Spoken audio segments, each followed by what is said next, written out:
You are listening to the Estheticians Earning More podcast with Brittany Hageman, episode number 140. Hi, happy Monday. Welcome back. I'm so excited to be back here with you today.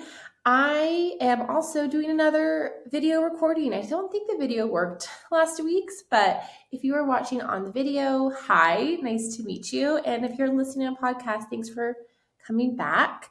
Again, I hope the audio is better. I have my pillow here to kind of help with sound. And I'm really excited to talk about today's topic.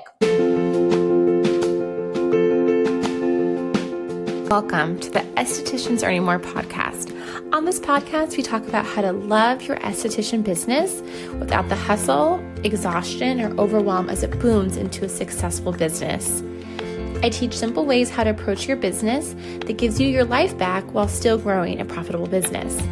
I grew BLH Beauty in San Diego to a 6-figure business, and I learned a lot along the way, which I'm excited to share with you here. So let's get started. Do you want to make $100,000 revenue in your esthetician business? If so, I would love to show you how. I want to invite you to coach with me in my one-to-one coaching program. It's completely customizable. The way that it works is we sit down and figure out what you've been doing in your business that hasn't been working, and then make a very specific plan that I help you follow over the course of 6 months to get it done. We meet weekly for 30 minutes and discuss exactly what went well that week and we're going to do next week, whether it's your pricing needs to be raised, or you need to have boundaries with your clients, or if you need to learn how to sell skincare, or you need to niche down and you're doing way too many services and not making money, or all of the above. Whatever the issue is, whatever the reason is you're not making money, we'll figure it out together and we will grow your business into a really profitable business that's sustainable, that you love, and that really helps people. I cannot wait to be your coach and to work with you. To learn more, go to the link in the show notes. And with that, on with today's episode. Something that I see consistently with estheticians is that estheticians tend to be working all the time. And I know this is not a esthetician only thing. Tends to be a small business owner thing. And I know that because it's like a thing about small business owners is like you work all the time, like that's just having a small business, it kind of becomes just accepted, like that's just what you sign up for, right? If you decide to own your own esthetician business, that means you are going to be working all the time. Like if you're a plumber, small business, or a contractor, or a realtor, or any other, if you work for yourself, you have a small business, like that is just the expectation of our society, of our culture, just kind of how we think small businesses run. But I have to tell you, I know for a fact, because I've seen it myself and with other esthetician clients and just estheticians that I just know, you work all the time, you are going to get burned out, you are going to want to quit your business. You're going to resent your clients, you are going to start hating your business.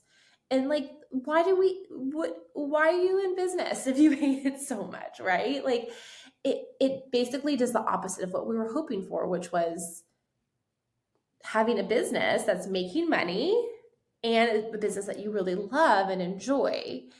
And of course, like not everything in your business you're going to always love, but most of the things about your business, I hope my goal for you would be that you like.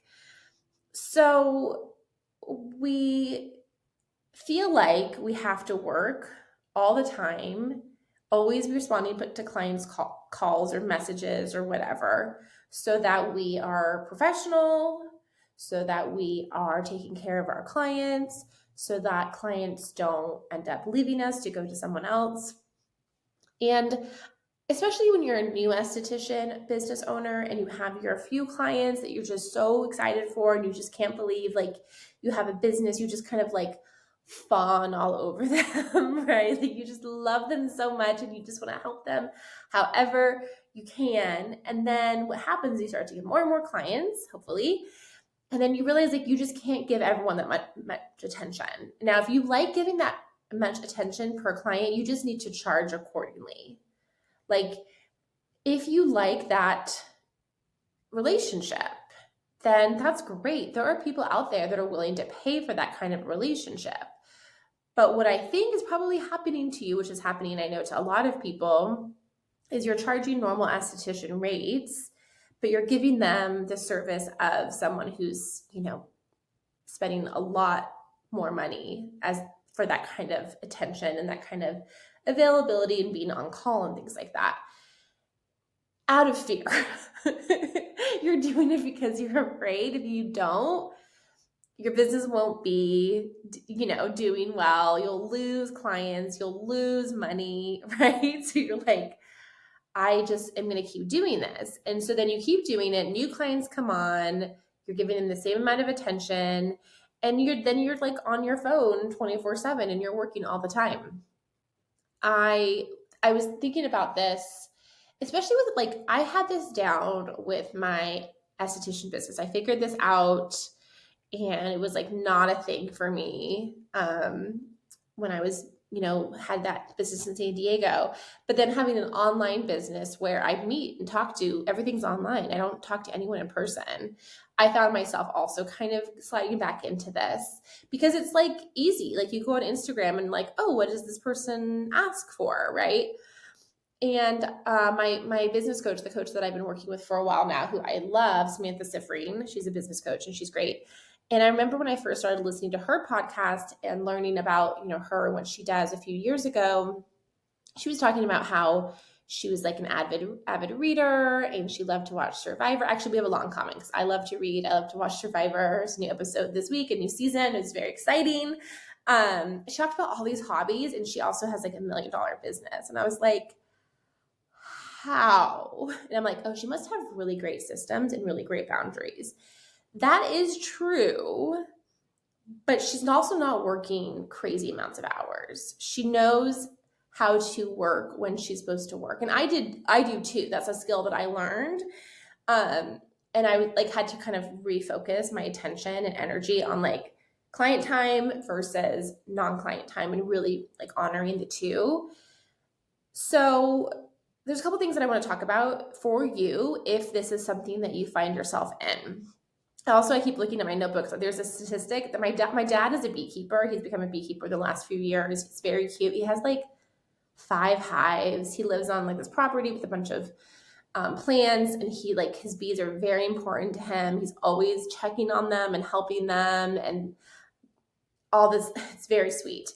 And he told me this, and I had to look up the statistic to make sure I had it right. But in the summertime, honeybees live 15 to 38 days on average. And in the wintertime, they live 150 to 200 days. Because in summertime, that's when everything is bloom, everything's hot. So they're out working literally 24/7. They're always working. And so then they don't live because they cannot survive working that much. And the winter bees, they just kind of live off of the honey that the summer bees made until spring can come around and they can start getting honey. Today, it's a really rainy day. Those honeybees are in the hive today. They're not out working. Today's they're resting. Yesterday it was really windy. The bees don't go out when it's really windy. So they're resting a lot. So they live a lot longer. So it's the same thing for your business. You can either be a honeybee in the summertime or a honeybee in the wintertime. One's going to run out before the other. And I know there's a season for there's seasons for work and there's seasons for rest. That's another day, another topic. But I just wanted to think about that. Are you being a honeybee right now, a summer honeybee or a winter honeybee? Okay, so let's get into some strategies if you find yourself working all the time. So the first strategy that I want to bring up that I talk about all the time on this podcast, all the time on my Instagram, is boundaries. I know, you knew it was coming. If you are working all the time, if I had to guess, you do not have boundaries with your clients. Probably because you set them up that way. They didn't come in with that kind of expectation, but you fed it by responding, by telling them they can text you anytime. I don't know anyone I can text anytime except for my husband. But even then, I'm oh, it's if he's on a trip, I'm he's sleeping. I'm not going to text him and accidentally potentially wake him up. That's just not a think. Maybe it is like, maybe when I was younger, I would have disagreed with you when sleep wasn't like a rare commodity and something that like I was like dying to do every day. Like I could not wait to go to bed. Maybe like from a teenage perspective until like 30, that may have been the case for me. But, and I know that your clients do this. I know they text at like 10 p.m. or 1 a.m. or some crazy amounts of time. But you have to tell them that you will only respond during business hours and encourage them to text during business hours. That's why I want my clients to always email me, because they can email me at 1 a.m. I'm not going to check it until Monday at 9 a.m. Like that's when they get a response from me. And then I don't wake up to notification on my phone of like, what? Who just texting me at 1 a.m.? Even if my phone's on do not disturb, right? So you have to have those boundaries with your clients. You have to set them and explain to them when and how they can contact you and what that looks like, and then how long they should expect to hear back from you. And then you also need to follow through with that. Other than that, the whole thing doesn't matter, right? Like you have to be consistent and with every client. Because if one client who you love, you're always responding to because you just love them, and they refer a friend to you, and that friend, you like them, but they're not like your buddy, and then they don't get the response as much, that's not great. So you really need to be consistent with your boundaries. The second strategy that I have for you to stop working all the time is to treat your business like an actual job and choose the hours that you're working and only work those hours. So if you are in the treatment room on Wednesday, Thursday, Friday, Saturday, let's just say those are the days, from 9 a.m. to 5 p.m., that is when you're going to schedule all of your work stuff. You're going to do all of it during that time. You're going to do your bookkeeping. You're going to schedule it in there. You're going to do your social media. You're going to do like any kind of post that you want to create. You're going to do any kind of admin, deep cleaning things that you want to do. You're going to schedule it into your calendar and do it. We're not just going to like do it randomly, random times as you fit things in. I know that's how probably everyone who's listening to this podcast runs their business, but it does not work. And I want you to be really intentional with your time. It's okay if maybe you're doing admin work at home, but that needs to be focused and like, I'm doing these two things for this 1 hour and that's it. And when I'm done, I'm done. I'm not going to like go down the rabbit hole of all the other things that I could do. You want to be really specific about what the hours that you're working and work during those hours. So if let's say like a Tuesday, you work Tuesday and you have a big gap in your schedule, that's when you need to be doing all of your work stuff. Like don't sit on your phone or like just chill out unless you really need a break. But like don't just like waste that time. Really have everything ready to go. Have everything that you can do during that time. Because then you like maybe you're not working during that gap, but you're also not off. You're not like home reading a book or cooking or watching your favorite TV show or going on a walk or hanging out with your partner or your buddy or like hanging out with your dog or doing anything that's like totally not work related. You're trying to like you're not really working, but you're not really not working. So you're like, maybe you're just scrolling Instagram and just like panicking that you're not posting enough and that no one's like coming in and like leave all these openings. And like, that's not really like your brain is like spiraling and like panicking, but you're not making money from that. You're not actually like getting anything done in your business or like admin stuff that needs to be done. So you're like just wasting time. You're just wasting time. So then that brings us to the third thing. This is something that I talk to my clients in detail that have a hard time with this. It's something that I've worked with people on for a while now. And I feel like the way I teach it is really manageable, but you need to have your admin downtime tasks specified and ready to go every single week. So you know, either if you get last minute cancellations, you know what you can work on during that time, or you just know that you have these gaps in your schedule this week and you're planning these tasks. Now, if you are at the point in your business where like you never have gaps in your schedule or you rarely do and you don't have like you're working when you're working, then you need to schedule time outside of those hours, but at work time to get these things done every single week and be really specific about what you're going to do during that time. I would once in a while at BLH Beauty in San Diego get a cancellation that I didn't fill because it was last minute or something. But I almost always like would just hit the ground running. I knew exactly what I was going to do during that hour or whatever because I had my things that I was working on that week spelled out. I knew exactly what I needed to do that week.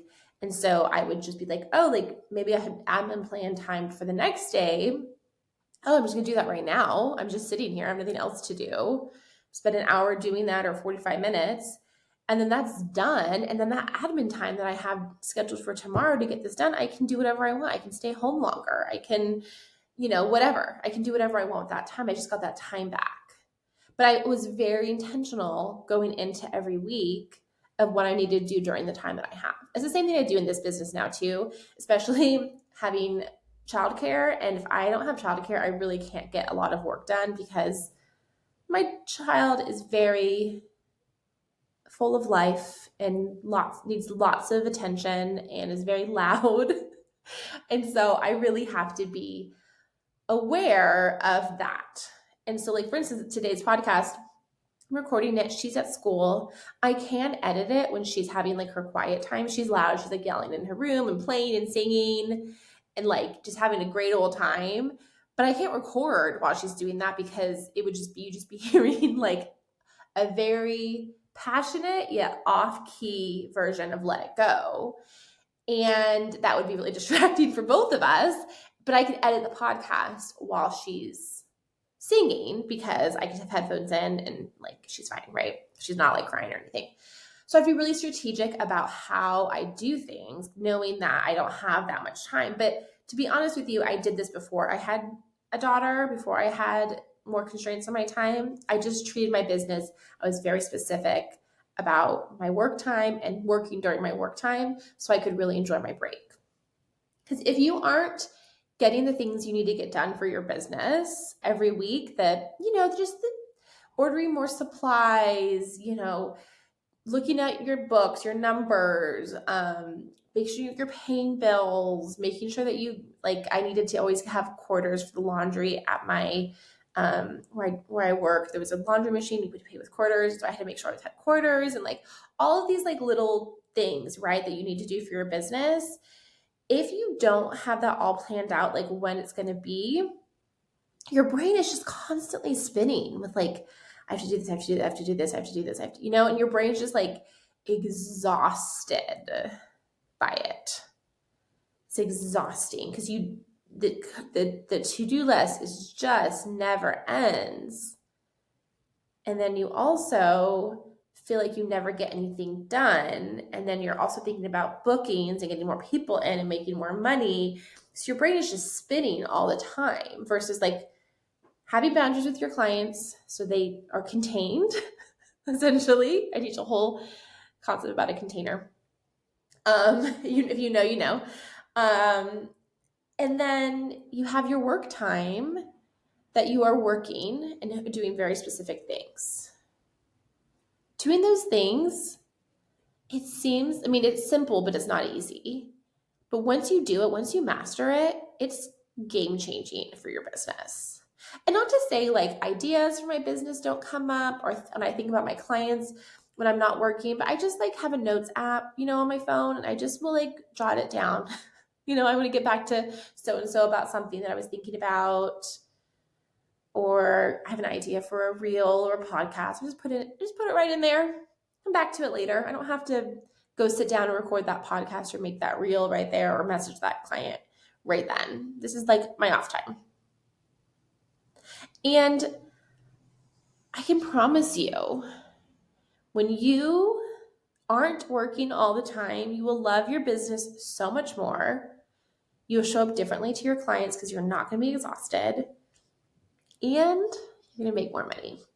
That for sure is a guarantee. Okay, that is it for today. I hope this was a helpful episode for you. I will be back next week. Same time, same place. I hope you heard this okay. If the audio was okay, have a fantastic week. Bye for now.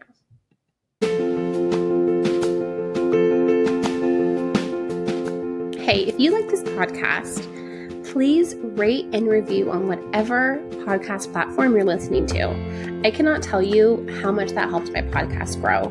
So you can click 5 stars if you like it and you want to give me 5 stars. And please leave a review about telling me why you like it so that I can help other estheticians grow their business. Thank you so much.